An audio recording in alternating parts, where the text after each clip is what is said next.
Hi, my name is Keith Budden, and this is the latest in our daily broadcast of videos about GDPR.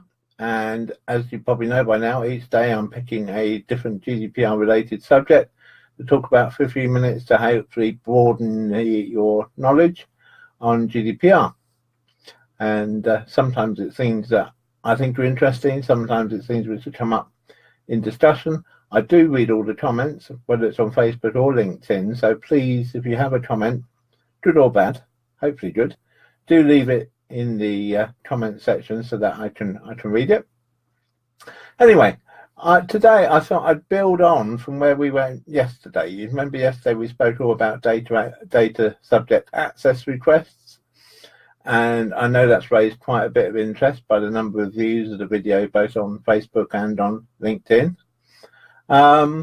So I thought it was worth telling you the results of a survey which was carried out last week. It just picked people in the high street at random, but we spoke to around 100 people, and the results were quite interesting. We asked them, why would you make a data subject access request? We explained to them that you could now do this for free. There was no charge anymore, and that, you know, companies had 30 days or organizations had 30 days to supply the information, so why would you do it? Well, the top answer, which perhaps came as no surprise really, was that just over half the people said, if I believe the organization is holding information about me that I've not should hold. So in other words, they want to check what you hold and have they given permission for all of it. Just under half the people said, I want to check that the information being held about me is accurate. So I guess that's very similar to the other reason.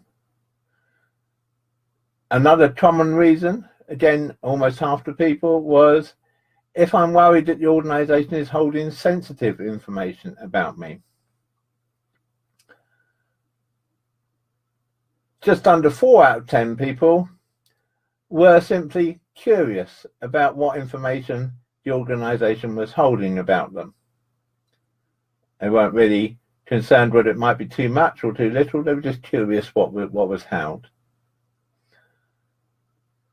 And again, 4 out of 10 said,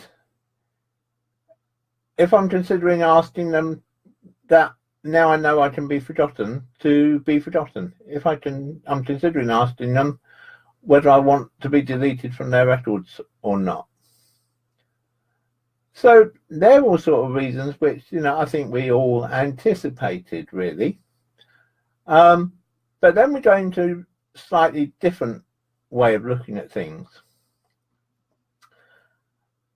Just over 1 in 4 of the people we spoke to said, if there's a chance that I could get compensation because the organisation's not following the new rules. Now that's quite interesting. That's a higher percentage than I expected.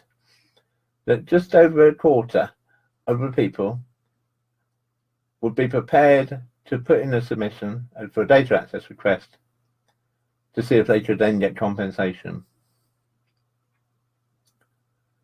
And building on from that, the final category we had, which was just around 1 in 5 of the people we spoke to, responded with, if I had a negative experience with the organisation in the past, so now I can use this as an opportunity to get back at them. I can make them do lots of work.